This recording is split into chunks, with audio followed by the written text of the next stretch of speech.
Hi, this is Tom Mills from Paleo Planet. I'm going to show you how I put feathers on atlatl darts, or Fletch Atlatl darts, using no glue, just fiber, like in this case artificial sinew. And here I'm trimming some feathers, 3 feathers down to size, and I'm also going to cut about 1/4 inch of the feather away from the quill on the back and then in the front. That was just a trimming of the feather, the shape, and get that tail end out of the way. That's the back of the feather. Now I'm going to fold it over, bend over about 1/4 of an inch of the quill, and you'll see how that's going to be used coming up. Here I've got all 3 feathers cut, trimmed, ready to go. This whip wrap's kind of interesting. I'm going to use this method of holding the feathers down or lashing them.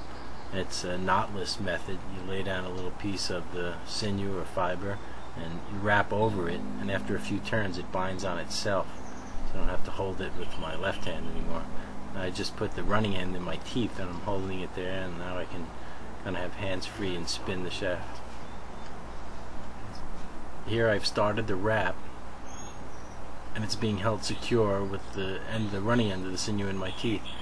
I'm putting the first feather in, the back of the feather, the bent over part underneath the sinew, and twisting around. I'm going to get the second feather, put it in about 1/3 of the way around. Same thing, wrap it down. Now the third feather.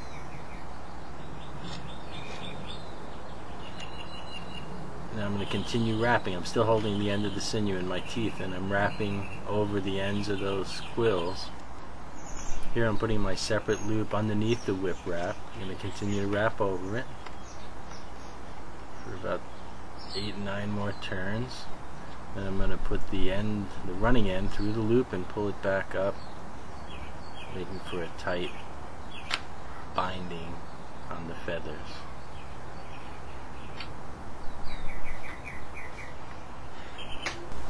Now that the back of the feathers are tightly secured, I'm going to pull the feathers forward into their final position. Here I'm just measuring to see where to begin my whip wrap for the front.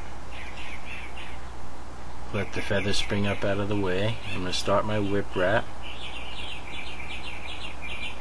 And with this one I've got an extra long piece of fiber there, a piece of artificial sinew, because I'm not only going to wrap the fronts of the feathers with that, but after I do that I'm going to then go back through the feathers, kind of like a candy cane, to hold them down tightly against the shaft. So here I am getting the whip wrap started. I'm going to pull the first feather forward as snug as I can against the shaft, hold it with my finger, maybe push in the back there and get a little bit more wide angle. There we go. I'm going to push down on the back of the quill. It's hard to see here, but just to get as tight a fit as I can, and wrap over the top of that. Do the second one, same thing, press in the back, pull it forward, make sure it's snug against the shaft. Move on to the third one, same deal, press it down, wrap over the top, and continue my whip wrap. I'm going to put in my little separate loop now, because I want to be able to pull it back up real close to the feathers. Actually here I'm trimming the front of the quill to make a little bevel so that when I wrap over it, it's nice and clean. There's no like sharp edge. I'm going to put the loop underneath the running end, because I want to be able to pull that running end back up right close to the front of the feathers. I'm going to wrap down the shaft towards the point end until all the quill is covered nicely. I'm going to put that running end through the loop.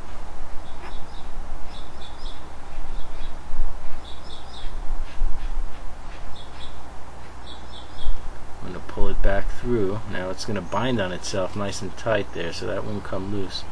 Now I'm going to use that running end, that nice long piece, to come back up through the feathers. I'm holding it in my teeth again. And I'm going to use my fingers to separate the feathers, and then wrap through, kind of angling up. Again, in the end it'll look like a candy cane. It's tough to see in these pictures, in this video. You can see I'm pulling the feathers apart, rotating the shaft so that the cord goes through the feathers, binds down tight. And when I get to the tail end, I'm going to continue my whip wrap. The same deal again with putting the loop down. Here we go, this is the last one. I'm going to wrap on the shaft. Got my loop underneath. Running in through the loop. Pull it through. Job almost done. Just need to trim off that little end. And it's all set. Now it's time to test them out. I actually made 5 darts. This is stitched together, so I wasn't throwing them this fast. But I did nail 4 out of 5 on the paper plate. I was psyched. So thanks for watching, and come hang out with us at Paleo Planet.